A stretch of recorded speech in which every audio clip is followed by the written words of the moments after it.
Demenza, un problema da affrontare senza darlo più, come un qualcosa di fronte a cui arrendersi a priori.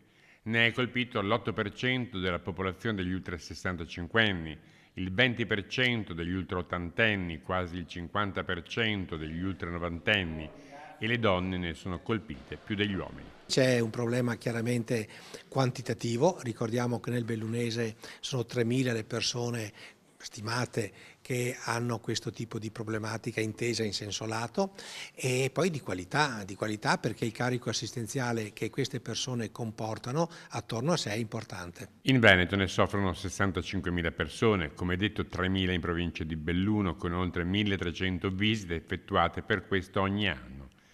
Per loro e per le loro famiglie, dai CDCD, Centri per i disturbi cognitivi e demenza, sono stati pensati percorsi di aiuto e di supporto che si articolano con i centri di sollievo per i pazienti e con i gruppi di ascolto per i loro familiari. Bisogna essere attivi, i familiari devono essere al centro con il paziente e se una persona è consapevole della diagnosi può anche accettare meglio le cure e le terapie, aderire meglio a quelli che sono poi i progetti, lo stesso la famiglia. Quindi non più da vivere passivamente ma attivamente anche partecipando a quelli che sono poi i progetti che abbiamo visto oggi.